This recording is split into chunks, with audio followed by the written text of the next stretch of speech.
예, 마태복음 25장 14절로 우리 23절까지 우리 합독을 해보겠습니다.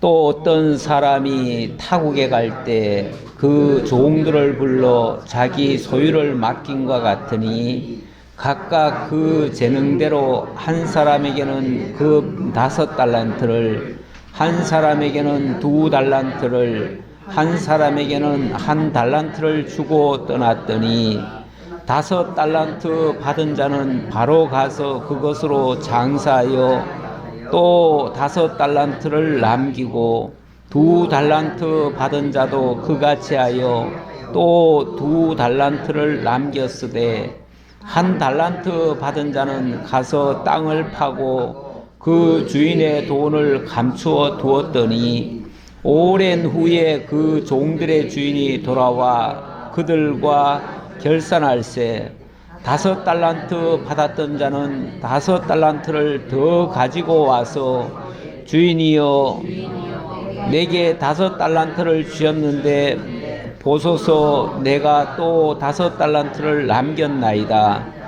그 주인이 이르되 잘하였도다 착하고 충성된 종아 네가 작은 일에 충성하였음에 내가 많은 것을 내게 맡기리니 내 주인의 즐거움에 참여할지어다 하고 2달란트 받았던 자도 와서 이르되 주인이여 내게 2달란트를 주셨는데 보소서 내가 또 2달란트를 남겼나이다. 그 주인이 이르되 잘하였도다 착하고 충성된 종아 네가 작은 일에 충성하였음에 내가 많은 것을 내게 맡기니 내 주인의 즐거움에 참여할지어다 하고 우선 거기까지요. 좀 더 읽었으면 좋겠는데 그만 읽죠. 이 비유는 웬만큼 신앙생활 해보신 분들은 아마도 많이 들었지 않았을까 싶은 그런 장면입니다. 물론 우리는 그렇게 많이는 못했어요. 왜냐하면 우리는 순서대로 가다 보니까 여기에 한번 오려면은 몇 년에 한 번 오죠. 그런데 보통은 이 달란트 비유를 많이 하는 것 같더라고요. 그래서 이 달란트 비유의 특징이 뭐죠? 그 달란트를 가지고 장사를 해서 이익을 남기잖아요. 이익을 남겼을 때 주인이 좋아하잖아요. 그러면 우리도 뭔가 이익을 남겨야 된다. 뭔가 성과를 내야 된다. 그런 식으로 이게 이해되기 딱 좋은 그런 말씀으로 이해가 되어집니다. 만약에 그런 식으로만 이것이 이해할 수 있는 부분이라면 완전히 이건 경제 논리죠. 그렇죠? 2달란트 받은 자, 5달란트 받은 자 받아가지고 그것을 어쨌든 장사를 해서 이익을 남겨야 돼요. 이익을 남기면 엄청난 칭찬과 함께 더 많은 보너스도 받고 큰 성과급도 받는 거죠. 그런데 만약의 경우 하나도 안 남겼어요. 그대로 가져왔어요. 그러면 그 사람에게는 있는 것까지 다 빼앗아 버리고 그리고 밖에 내쳐가지고 이를 갈며 정말 슬피 울도록 이렇게 만들겠다는 거예요. 언뜻 보면 주인이 굉장히 포악한 주인 같은 느낌도 들어요. 근데 이것을 만약에 이대로만 우리가 그냥 이해해버리면 완전 경제 논리죠. 요즘 그렇지 않아도 어떤 기업들은요 그 직원들에게 엄청 닥달합니다. 닥달해가지고 어느 정도의 성과를 내지 않으면 그냥 하위, 예를 들어서 하위 한 20%는 그냥 잘라버려요. 그런 경우도 있어요. 그리고 성과를 많이 낸 자에게는 엄청난 성과급을 줍니다. 스톡 옵션도 주죠. 심지어는 회사의 중요 모든 것을 다 맡기기도 하죠. 그 논리죠, 뭐 그 논리. 과연 이게 기독교가 그런 논리로 이해할 수 있는 부분인가? 거기에 일단은 좀 문제 제기를 좀 해놓고요. 그리고 이 본문을 다시 한번 우리가 아주 깊이 있게 이해를 해 봐야 되겠다, 이런 생각을 합니다. 일단은 오늘 본문의 말씀은 왕국에 합당한 백성이 누구인가를 소개하는 장면입니다. 여기 왕국이라고 하는 것은 오늘 우리식으로 이해하자면 천국 백성이에요. 이 당시는 왕국이라고 표현했지만 오늘 우리 입장에서는 천국 백성을 얘기하는 거예요. 이 땅에 어떤 백성을 얘기하는 게 아니에요. 이 땅 백성을 얘기하는 게 아니라 천국 백성을 비유적으로 설명하는 거예요. 그러면 천국에 합당한 자가 막말로 세상적으로 성공을 해야 되겠네요. 이 말씀 그대로라면은 장사를 해서 엄청난 이득을 남기듯이, 만약에 그것이 교회로 말하자면 자기 맡은 일에 엄청난 성과를 내야지요. 우리 교인의 의무 중에 하나가 어찌 보면 복음을 전파하는 자들인데, 그러면은 전도를 해서 엄청난 많은 결실을 맺어야 천국에 합당한 자가 되는 거죠. 만약에 그렇지 않고 제대로 전도 못하고 그러면 나중에 천국 갔다가도 쫓겨날 수도 있다, 그렇게도 보여지잖아요. 이런 말씀이 성도들로 하여금 전도해야 되겠다, 뭔가 성과를 내야 되겠다, 이렇게 뭔가 자극을 주는 것까지는 또 그럴 수 있다고 쳐요. 뭔가 독려하는 차원에서 그럴 수 있다고 쳐도, 만약에 그것 때문에 밖에 쫓겨나고 모든 기업 다 빼앗겨버리고 정말 슬피 울며 이를 가는 그런 일이 발생한다면 너무 끔찍한 거죠. 예수 믿다가도 조금만 만약에 성과가 없으면, 자기 자신 신앙생활 잘하는 건 둘째치고 뭔가 배가를 하지 않으면, 최소한 여기 보니까 다 배가네, 그렇죠? 5달란트 받은 자는 10달란트로 만들어내고 2달란트 받은 자는 4달란트로 만들어내는 거 아닙니까? 만약에 이걸 전도로 말하면 배가 전도한 거 아닙니까? 그런 자는 천국에도 합당하지만, 만약에 그렇지 못하고 내가 맡은 그 성도들도 유지 못하면 내가 쫓겨나야 된다는 팔이 돼버려요. 말씀이 돼버려요. 그래서 이 말씀을 그렇게 이해를 해버리면 굉장히 심각한 문제가 발생할 수 있는 그런 부분이다. 일단 그렇게 말씀드리고요. 자, 일단은 25장 전체가 왕국에 합당한 백성을 설명하고 있습니다. 그 첫 번째는 기름 준비한, 그러니까 열 처녀 비유죠. 열 처녀 비유에서 기름을 준비한 5 처녀가 있고 기름을 준비하지 못한 5 처녀가 있었는데, 기름을 준비한 처녀들은 신랑을 맞이해서 그 잔치 자리에 들어갈 수가 있었고, 기름을 준비하지 못한 자들은 밖에 쫓겨나서 결국은 문은 닫혀버리고 들어갈 수가 없었다. 그렇게 설명을 했는데요. 자, 어쨌든 3가지 비유를 얘기한다고 그랬습니다. 첫 번째는 뭐죠? 열처녀 비유, 열처녀 비유. 기름 준비하느냐 못하느냐, 거기에 달린 거죠. 그리고 2번째는 달란트 비유. 그리고 3번째는 양과 염소 비유. 비유로 말하자면 그렇다는 얘기예요. 자, 그 내용인데, 일단 미련한 자와 슬기 있는 자, 그 얘기 잠깐만 하고 그래도 넘어는 가야겠죠. 신랑을 기다리던 열처녀, 그 옛날에 그 당시 그 풍습을 이해를 해야 된다라고 말씀드렸어요. 그 당시의 풍습은 신랑이 결혼을 하게 되면 신부집을 방문을 합니다. 방문을 할 때에 그 기다려야 되는데, 기다리는 여자들이죠. 쉽게 말하면 기다리는 여자들인데, 등을 들고 기다려야 되는데 기름이 조금밖에 없는 것을 가지고 미리 준비를 제대로 못한 거예요. 그런데 하필이면은 그 신랑이 늦게 옵니다. 늦게 오니까 있는 기름은 다 떨어져 버리고 막상 신랑이 도착했을 때는 기름이 없어요. 그래서 기름을 막 준비를 하러 가니까 그 사이에 신랑이 와버린 거예요. 그래서 낭패를 당했다.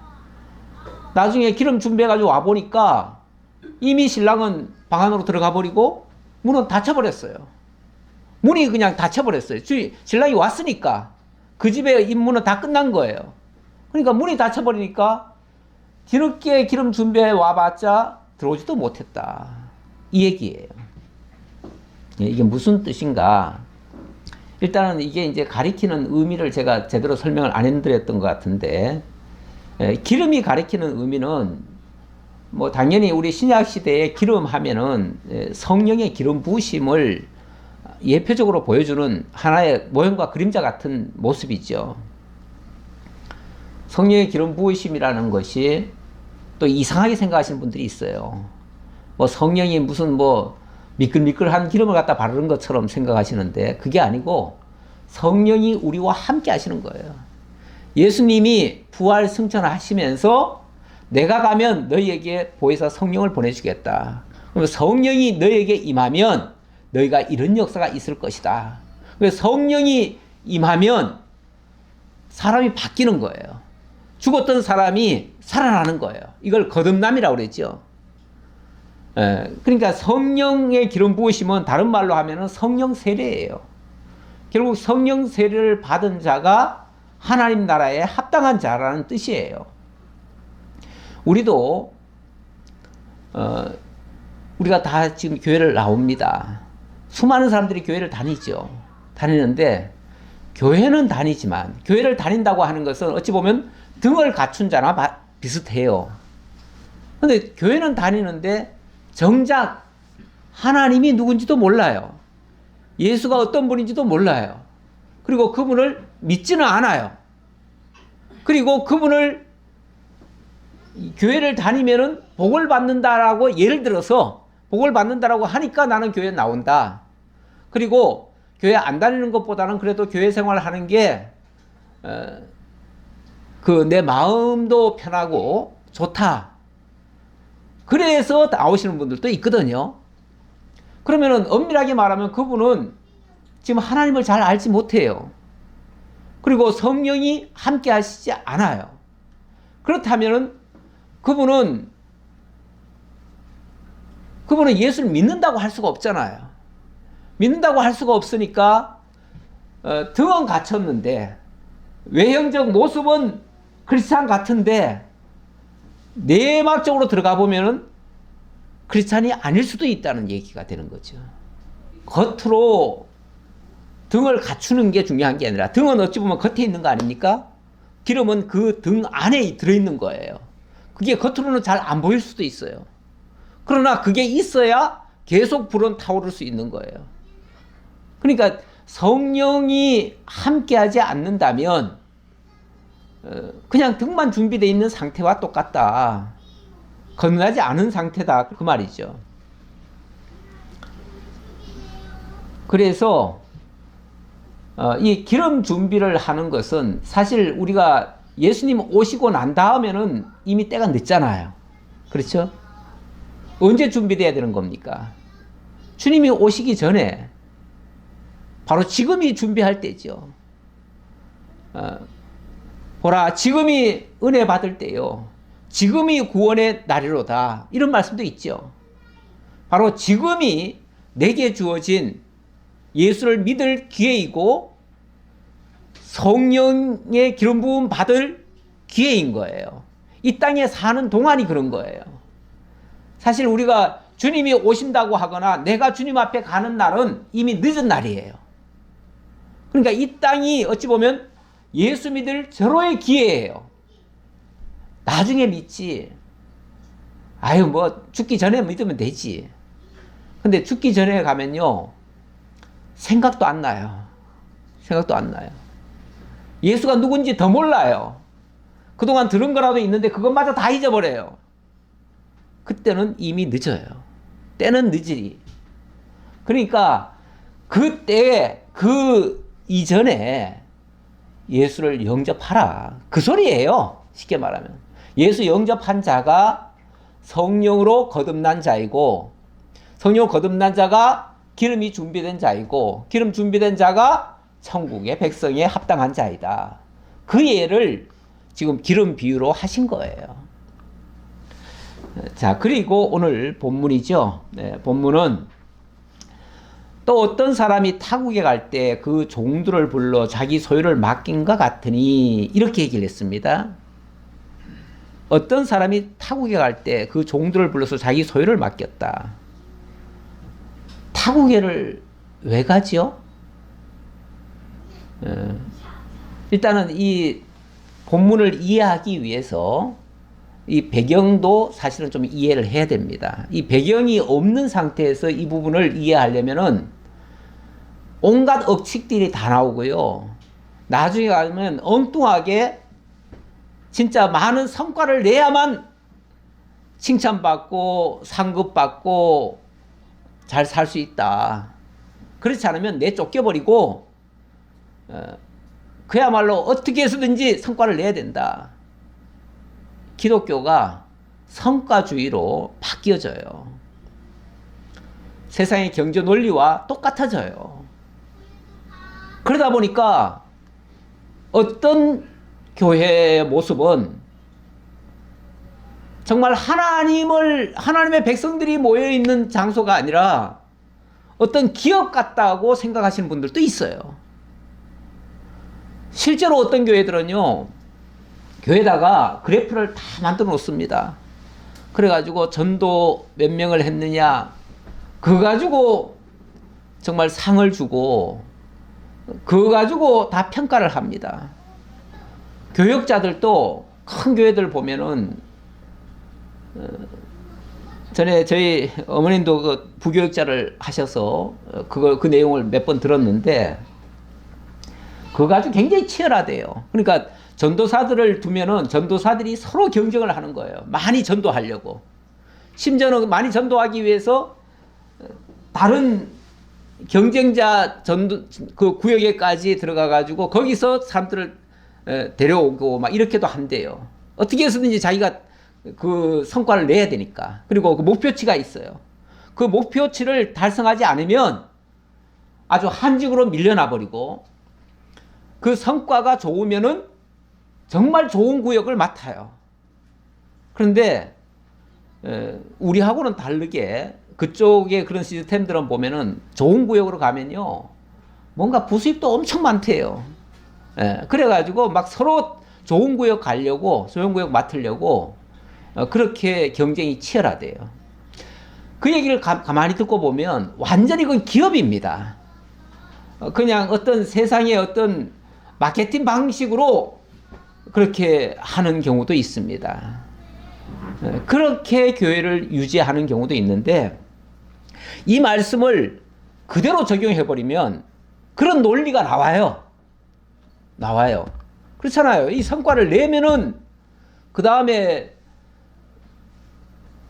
다른 사람 것까지도 다 받아낸다잖아요. 여기 5달란트 받은 자, 2달란트 받은 자는 엄청난 상급이 있습니다. 주인의 잔치에 참여하고 주인의 즐거움에 참여하는 거예요. 주인의 즐거움에 참여한다는 것은 주인의 모든 소유에 함께 한다는 거 아니겠어요? 주인이 누리는 모든 것을 같이 누린다는 얘기 아니겠어요? 그것보다 더 큰 상급이 어디 있나요?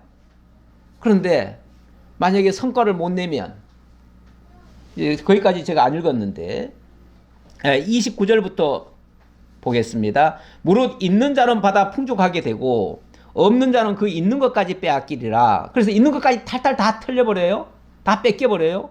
그리고 이 무익한 종을 바깥 어두운 데로 내쫓으라. 거기서 슬피 울며 이를 갈리라 하니라. 그 슬피 울며 이를 간다는 말 참 되게 안 좋은 표현이라고 지난번에 제가 말씀드렸잖아요. 완전히 찍혀내는 거예요. 소위 말해서 우리 왜 흔히들 세상에서도 그런 말 해요. 주인에게 한번 찍히면 끝난다. 뭐 이런 표현이 있잖아요. 찍히는 거예요. 만약에 여기 주인이 하나님이라면 하나님께 찍혀버린 거예요.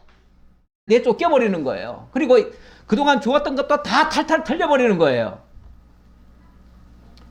만약에 이것을 우리 하나님으로 대치를 시켜가지고 그렇게 이해를 해버리면 우리 하나님 무자비하신 분일 수도 있고요. 그렇게도 오해될 수 있고요. 이거 여러 가지 오해를 많이 낳게 만드는 그런 말씀이 될 수도 있습니다. 자, 일단 어떤 사람이 타국에 갈 때 그 종들을 불러 자기 소유를 맡긴 것 같다 이렇게 표현을 했는데 이 배경을 좀 설명을 드려야겠습니다.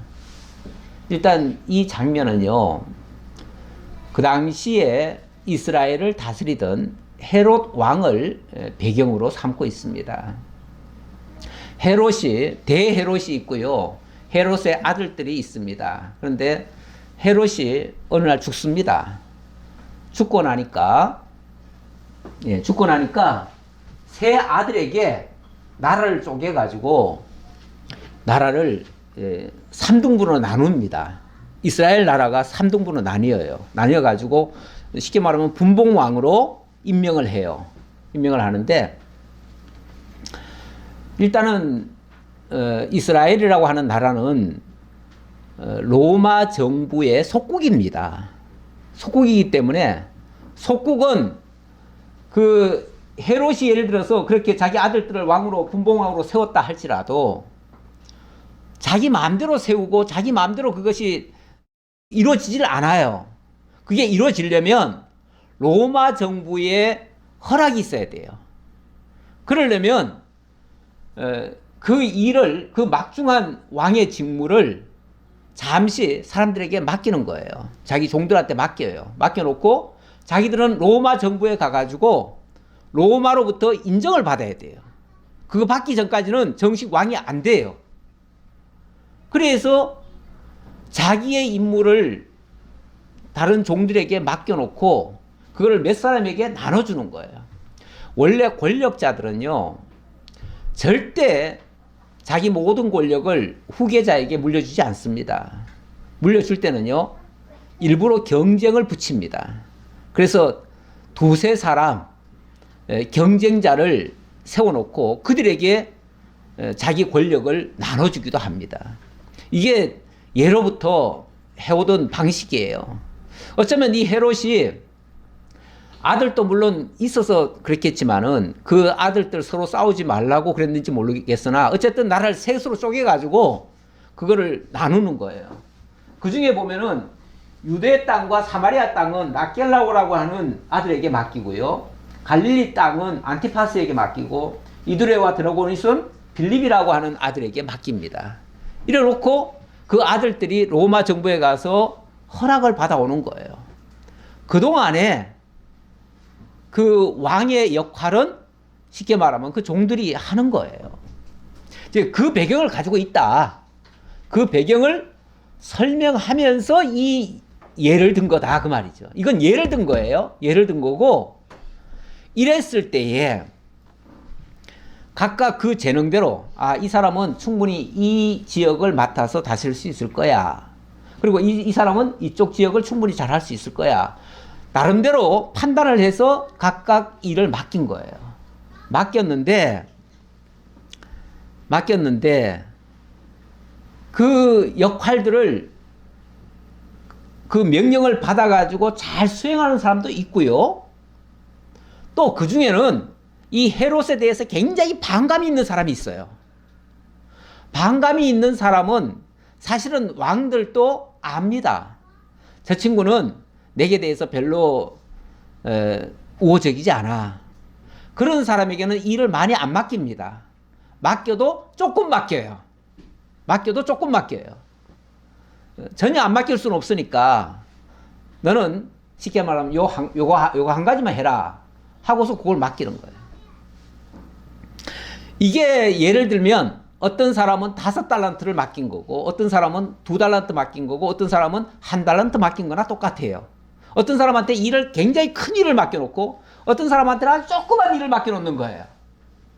근데 이 조그만 일을 맡겨놨다고 해서 불만이 생겼는지는 몰라도 어쨌든 이 사람은 굉장히 그 왕에 대해 불만이 많은 사람이에요.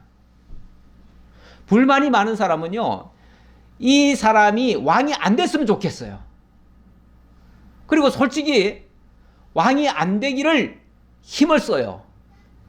그래가지고 무슨 짓까지 하냐면은 때로는 로마 정부에다가 투고를 합니다. 이 사람은 도저히 우리의 왕으로 받기 곤란합니다. 굉장히 안 좋습니다. 하고서 악평을 하는 거예요. 그리고 막 투서를 넣어요. 그러면 로마 정부에서 투서가 올라오면요, 진상조사를 해야 돼요. 그러면은 왕 세우는 게 자꾸 지연이 되어져요. 그럼 빨리 못 오지요. 빨리 못 오면은 나중에 가면은 진짜 왕을 교체할 수도 있어요. 그걸 바라고 그렇게 하는 거죠. 일을 조금 맡은 사람은 그렇게 했을 수 있어요. 이걸 모르겠어요. 알지요. 뭐 그 사람이 좋든 나쁘든 나는 내 맡은 일에 충성을 다한다 라고 생각하고 자기 일에 그냥 열심히 하는 사람이 있고, 어떤 사람은 이 사람은 왕이 되기를 원치 않아. 그래가지고 그냥 이 일을 안 하는 거예요. 안 하는데 아주 안 해버리면은 나중에 가서 또 혹시라도 또 만약에 왔을 때 무슨 문책이 올 수도 있잖아요. 그러니까 그게 없어지면 안 되거나 또는 아예 성과가 안 나면 안 되니까 현상 유지나 하자. 그러니까 일은 안 하고 현상 유지만 하는 거죠. 현상 유지하다가 만약에 돌아오면 뭐 현상 유지했으니까 그냥 그대로 보여주면 되는 것이고, 이렇게 생각하는 거죠. 안일하게. 이런 자들이 있을 수 있다 그 말이에요. 그래서 쉽게 말하면 여기 지금 세 종을 얘기했지만 사실은 부류로 말하면 두 부류인 거지요. 하나는 뭐 누가 왕이 되든 마든 자기 주어진 일에 그냥 묵묵히 충성을 다한다라는 사람이 있고, 또 어떤 사람은 정말 그 왕위를 원치 않아서 나는 협조 안 하겠다. 주인에게 이득되는 건 난 안 하겠다. 이런 사람이 있다 그 말이죠. 그러니까 크게 말하면 두 부류지요. 그래서 남긴 사람에게는 21절에 보니까 그 주인이 이르되 잘하였도다. 착하고 충성된 조가 네가 적은 일에 충성하였음에 내가 많은 것을 내게 맡기리니 내 주인의 즐거움에 참여할지로다 하고, 5달란트 받았으니까 그것도 많이 받긴 받은 거죠. 하지만 전체에 비하면은 5달란트가 많은 게 아닐 수도 있잖아요. 그런데 네가 이 일에 충성을 다했으니까 내가 이제는 너에게 더 많은 일을 맡기겠다. 이렇게 얘기하는 거죠. 어찌 보면 자기가 할 수 있는 일을 갖다가 대신 맡기기도 하지요. 그런 자가 쉽게 말하면 총리 역할 하는 거 아니겠어요? 그런 역할도 맡기겠다. 그런 뜻이에요. 그러면서 무엇보다도 주인의 즐거움에 참여할지어다. 이게 엄청난 상급입니다. 이 사람에게 주어지는 상급이에요. 우리는 상급 그러면은 뭐 기본 빼고 나머지 뭔가 보너스로 막 주어지는 것, 이런 걸로만 생각을 하는데, 최고의 큰 상급은 주인과 같이 되는 거잖아요. 그렇죠? 그리고 주인의 즐거움에 참여하는 거잖아요. 그보다 더 큰 상급이 있습니까? 우리가 자꾸만 그 상급론을 가지고 보통 또 이해하시는 분들이 많고, 그래서 이 땅에서 뭔가를 큰 성과를 내면 천국에 가서도 엄청난 상급을 받는다 해가지고, 그래서 그 상급론을 자꾸만 띄우시는 분들이 있어요. 이거는 이 땅에서 큰 성과를 독려하기 위해서 하는 소리일 수도 있어요. 그런데 최고의 상급은 천국 그 자체 아닙니까? 천국보다 더 큰 상급은 없잖아요. 그렇죠? 그리고 그 천국에서 그 천국의 주인이신 우리 하나님이 누리시는 그 영광과 그 모든 즐거움, 그 모든 기쁨에 함께 참여하는 것보다 더 큰 상급이 있나요? 최고의 상급 그거 아닌가요? 다른 거를 생각한다는 것은 세속적으로 생각하는 거예요. 이 세상적 기준으로 생각을 하는 거예요. 그렇게 되어지면 엉뚱한 걸 자꾸 추구하게 되고 엉뚱한 목표를 자꾸 세우게 되어져요. 뭐 2달란트 받은 자도 똑같은 얘기니까 그것은 생략하고요. 19절 하나 잠깐만 다시 보고 넘어갈게요. 오랜 후에 그 종들의 주인이 돌아와 그들과 결산할세. 오랜 후에 돌아왔대요. 그러니까 제가 아까 그 배경으로 얘기하자면 왕의 허락을 받으러 갔는데 바로 허락을 못 받고 오랜 후에 온 거예요. 오랜 후에. 왜 그랬겠어요? 뭔가 안 좋은 일이 발생했기 때문에 계속 그 왕됨을 원치를 않았기 때문에. 지난번에 보면은 왜 한 임금이 뭐 먼 나라로 가면서 했는데 그 종들에게 포도원을 맡겨놨더니 뭐 했다고 그러죠?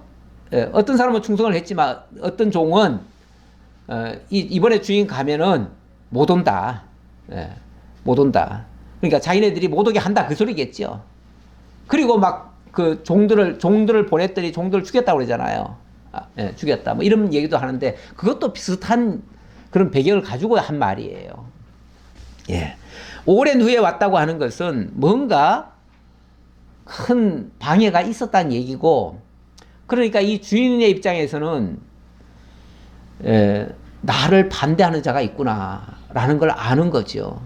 그러니까 내가 이번에 가면 제대로 확인해보고 만약에 나를 반대하는 자가 있다면 가만 안 두겠다.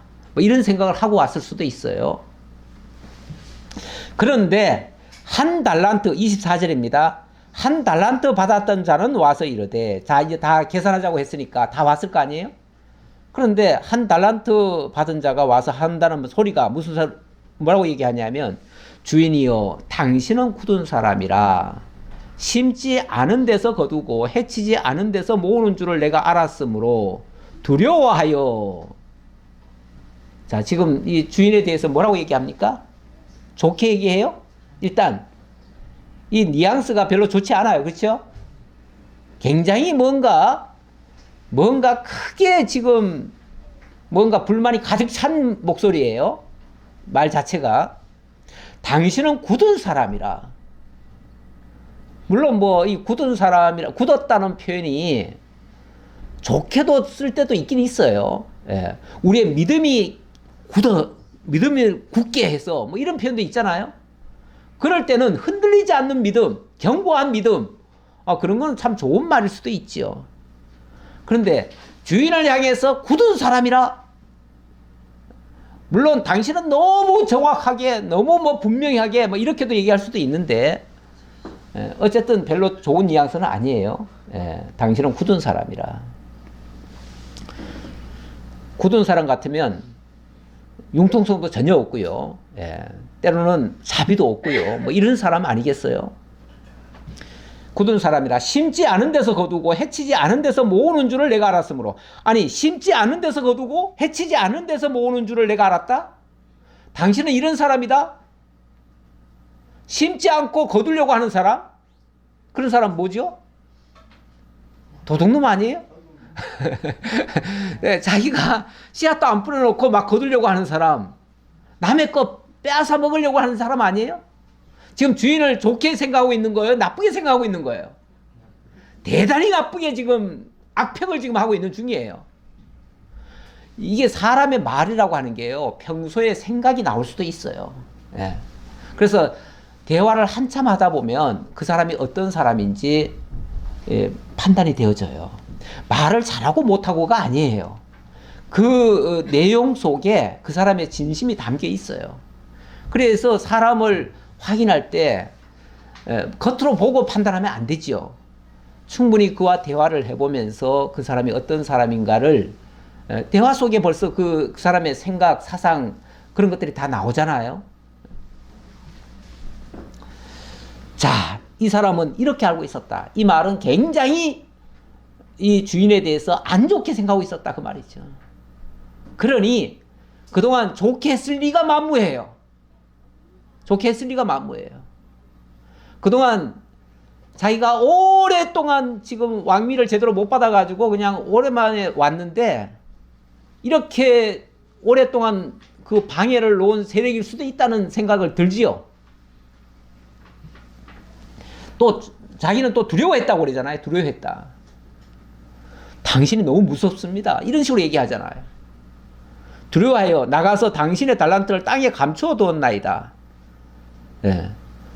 혹이라도 조금이라도 만약에 손이 나면 그냥 큰 벌레일까봐 겁이 나가지고 나는 절대 손에 안 끼치려고 이렇게 그대로 보관했습니다. 그 얘기잖아요.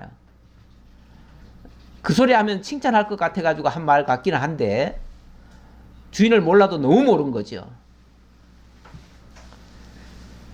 보소서 당신의 것을 가지셨나이다. 예. 이거 제가 쉽게 말하면 원금 그대로 드립니다. 한 푼도 제가 안 떼어먹었습니다. 한 푼도 안 떼어먹었습니다. 잘했다고 할까요?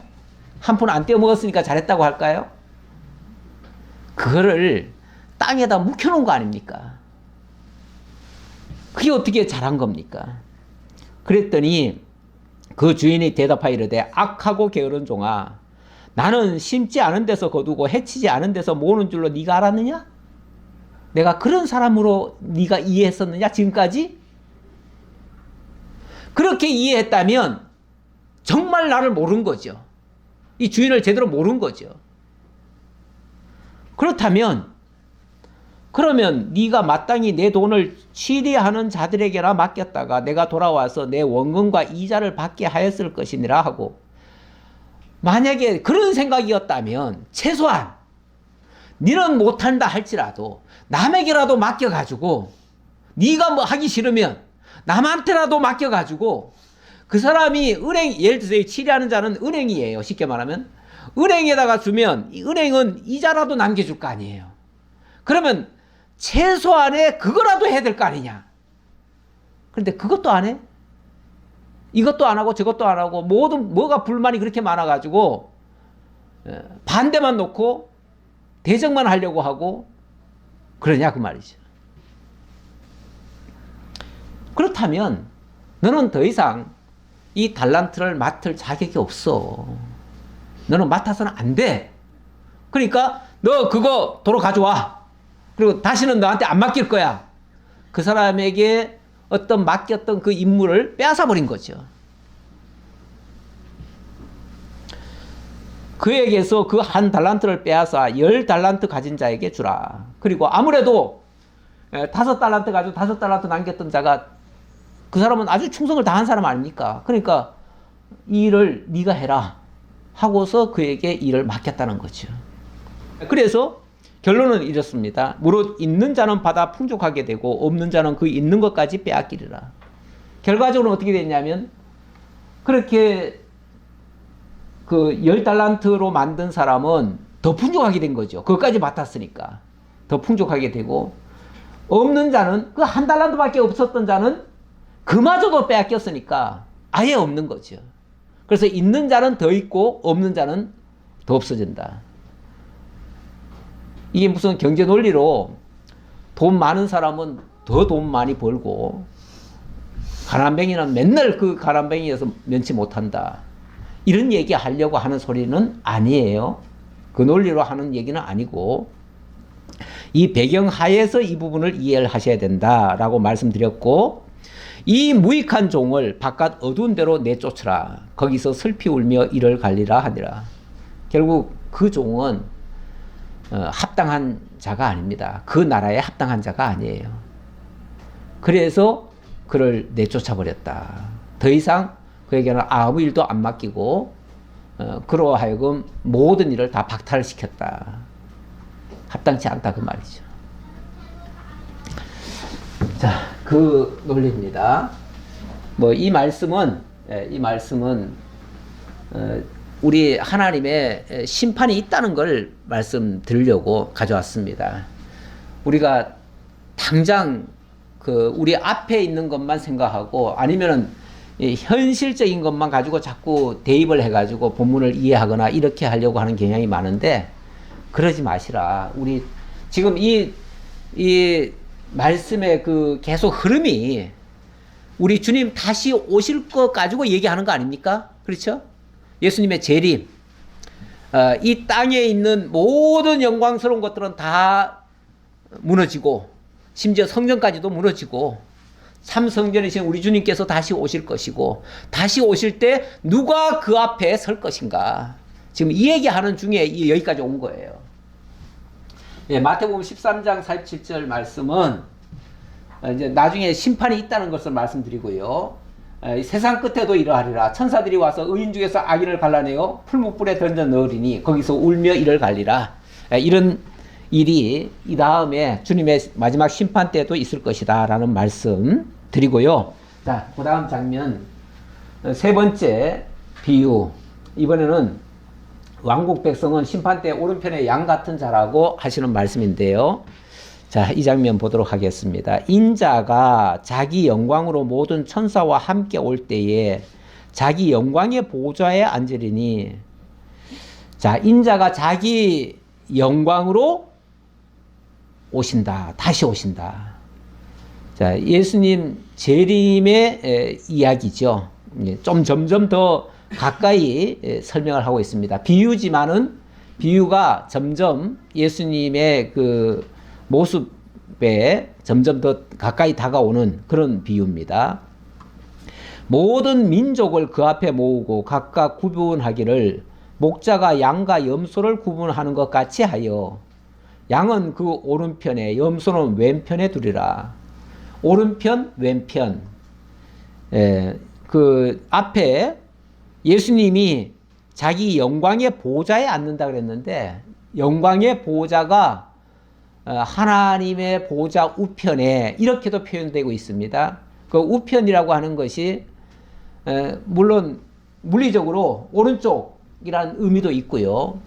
또 의라고 하는 의미도 있어요. 의, 옳을 의, 그 옳다고 하는 의미. 그러니까 하나님의 공의로우신 하나님, 그 공의로우신 하나님이 우편에서 이 역사를 하신다. 그러니까 당연히 우편에 있는 자는 하나님의 의에 참여하는 자고, 그 좌편에 있는 자는 이거는 이제 물리적으로 생각하시면 안 됩니다. 하나님의 의에 참여하는 자와 하나님이 규정하신 그 악에 참여하는 자, 이렇게도 분류가 될 수 있다 그 말이죠. 근데 이거를 비유적으로 말하자면 양과 염소로 구분하는 것과 같다. 원래 양과 염소를 뭐 이스라엘은 뭐 한꺼번에 놓고 키우기도 하는 모양이에요. 그런데 이제 나중에 그냥 들판에 방목할 때는 한꺼번에 놔뒀다가 나중에 끌어들일 때는 저녁 때는 이제 이렇게 따로 모아서 따로 모은다고 그래요. 그랬을 때 오른편과 왼편으로 둔다. 그걸 하나의 배경으로 삼아서 설명하시는 내용이다. 그렇게 보시면 되겠고요. 그때 임금이 이거는 이제 앞에서 인자가 자기 영광으로 온다고 했으니까 결국은 여기 임금이라고 하는 표현은 그 심판주로 얘기하는 거예요. 심판주가 그 오른편에 있는 자들에게 이르시되 내 아버지께 복받을 자들이여 나와 창세로부터 너희를 위하여 예비된 나라를 상속받으라. 오른편에 있는 자들에게 내 아버지께 복받을 자들이요. 복받기로 예정된 자들이요. 준비된 자들이요. 그러면서 나와 내 앞으로 나와서 창세로부터 너희를 위하여 예비된 나라를 상속받으라. 이 양들을 위해서는 이 나라를 언제부터 준비했다고요? 창세로부터 너희를 위하여 예비된 나라다. 이렇게 얘기하네요. 하나님의 나라는 갑자기 지어지는 게 아닙니다. 갑자기 지어지는 게 아니고 하나님이 천지를 창조하실 때 천지를 창조하시니라 이렇게 말씀하셨죠. 그때 이미 천이 이 땅의 하늘, 이 스카이 하늘을 얘기하는 게 아니라 저 영원한 하나님의 나라, 헤븐을 얘기하고 있습니다. 이미 그때 하나님께서 그 보이는 세계와 보이지 않는 세계, 그 나라까지 다 지으신 겁니다. 지으시고 거기에 들어갈 자들을 만드시느라고 이 땅에 천지도 지으신 거예요.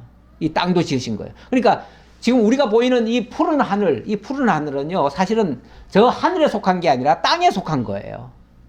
땅에 속한 이 우주에 속한, 우주도 다 땅이에요. 땅. 넓게 말하면 다 땅이에요. 그럼 진짜 천이라고 하는 것은, 진짜 하늘이라고 하는 것은, 그러니까 하늘에 계신 우리 아버지가 했을 때 그 하늘은 저 푸른 하늘에 계신 하나님이 아니고 영원한 하나님의 나라, 거기 계신 분이에요. 거기 계신 분인데 그 하나님의 나라, 거기에 우리들도 함께 거하게 하시려고 만드신 처소가 또 있다는 거예요. 그 처소를 하나님이 이미 창세로부터 예비를 해놓고 있다가 우리에게 주시겠다, 그 말이에요. 그러면서 어떻게 우리가 거기에 합당한 자입니까? 우리가 뭘 했길래? 라고 얘기할 수 있겠죠. 우리가 뭘 했길래요? 우리가 무슨 그럴 만한 자격이 있습니까? 라고 반문을 한다면 이렇게 얘기합니다. 내가 줄일 때에 너희가 먹을 것을 주었고, 목마를 때에 마시게 하였고, 나그네 되었을 때에 영접하였고, 헐벗을 때에 옷을 입혔고, 병들었을 때에 돌보았고, 옥에 갇혔을 때에 와서 보았느니라. 보았느니라. 너희가 이렇게 하지 않았느냐고 얘기하는 거예요. 진짜 이렇게 했기 때문에 그 나라에 합당한 자라고 얘기한 걸까요? 만약에 진짜 자기네들이 그렇게 한 기억이 있고 그렇게 한 사실이 있다면, 아유, 어떻게 저를 잘 알아주시네요. 제가 그때 한 걸 다 보셨어요? 이렇게 아마 자랑스럽게 얘기할지도 몰라요. 그런데 이에 의인들이 대답하여 이르되, 주여, 우리가 어느 때에 주께서 줄이신 것을 보고 음식을 대접하였으며 목마르신 것을 보고 마시게 하였나이까? 어느 때에 나그네 되신 것을 보고 영접하였으며 헐벗으신 것을 보고 옷 입혔나이까? 우리가 언제 그랬습니까? 이거 기억이 있는 사람이에요, 없는 사람이에요? 기억이 있으면은, 아유, 제가 그때 한 걸 다 보셨군요, 이렇게 말할 거 아니에요. 근데 그렇게 말하지 않고 우리가 언제 그렇게 했습니까? 라고 반문하는 걸 보면 그렇게 한 적이 없었다는 얘기예요. 그렇죠? 그렇게 한 기억이 없는 사람들한테 의인이라고 얘기를 하고, 오른편에 양들이라고 얘기를 하고, 그리고 이렇게 엄청난 일을 했다라고 지금 얘기를 합니다. 그러니까 이거는 엄밀한 의미에서는 자기가 했다고 할 수가 없는 일이에요. 자기가 했다고 할 수가 없는 일이에요. 조금만 더 읽어볼게요. 어느 때 병드신 것이나 옥에 갇히신 것을 보고 가서 배웠나이까 하리니. 아니, 앞에서 혹시 길거리에서 가난한 사람, 정말 밥을 굶는 사람, 한 푼 줍시오 하는 사람에게 한 푼 줬을 수는 있어요. 근데 그게 어마어마한, 이런 정말 칭찬받을 만한 일입니까? 어떤 사람은 거지에게 뭘 줬는데 나중에 알고 보니까 그분이 예수님이었다고 이렇게 고백하는 사람들이 있더라고요. 예, 그거는 정말 지어낸 얘기 같고요. 예, 실제 그런 일은 없습니다. 그런 일은 없는데, 자, 이건 그런 뜻으로, 그런 식으로 선행을 하라고 하는 말일까요, 이게? 선행을 하라고 한 말이었으면 그 사람들이 기억을 해야 마땅해요. 그렇죠? 그런데 그렇게 하지 않았대요. 더군다나 한 푼 줍시오 해서 한 푼 준 것도 아니고, 병드신 것이나 옥에 갇히신 것을 보고 가서 배웠고 그 병치료를 하고 옥바라지를 했다는데, 이거는 정말로 그렇게 할 리가 만무했잖아요.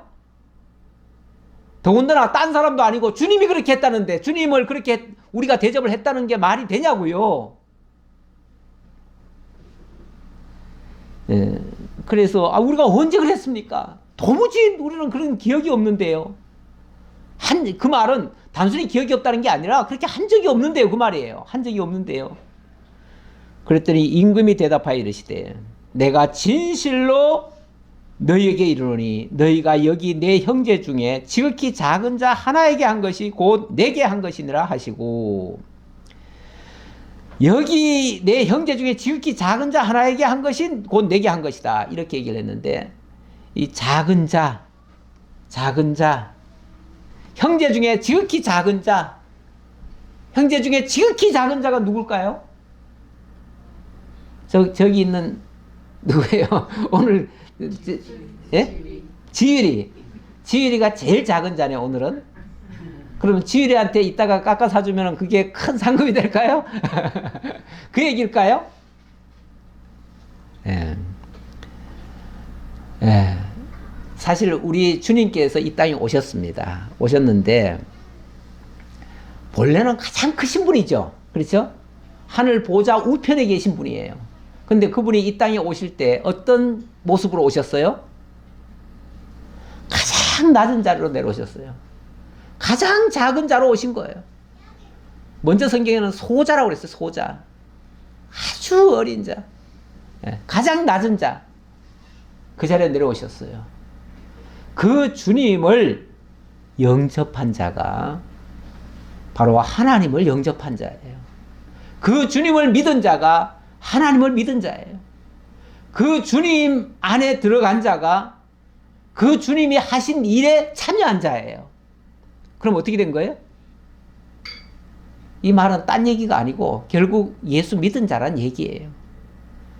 예수를 영접하고 그 예수를 나의 주로 맞은 사람이에요. 그러면 그 주님이 하신 모든 일이, 그 소자가 한 모든 일이 뭐가 되는 거예요? 내가 한 일로 인정을 해주는 거예요. 누가?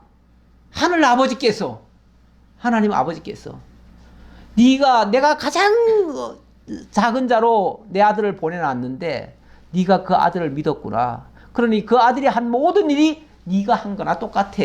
이렇게 봐주신다 그 말이죠.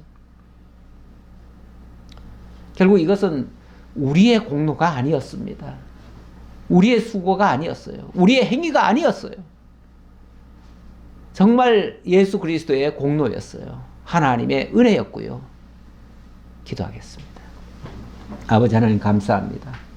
오늘도 저희에게 하나님의 놀라운 역사 섭리, 은혜 섭리를 들려주시고 깨닫게 하시고 우리로 하여금 그 은혜에 동참케 하시려고 예수를 그리스도로 보내셔서 나의 주, 나의 왕으로 영접하게 하시고 그리스도 안에서 진실로 하나님을 깨달아 알고 하나님을 경외하도록 하시오니 참으로 감사할 따름입니다. 이 은혜 속에서 저희들을 강건하게 하시고 믿음으로 모든 것을 소화하며 감당해낼 수 있는 참으로 믿음의 일꾼들 다 될 수 있도록 함께해 주옵소서. 하나님이 모든 영광 받으시옵소서. 감사드렸고 예수님 이름으로 기도하옵나이다. 아멘.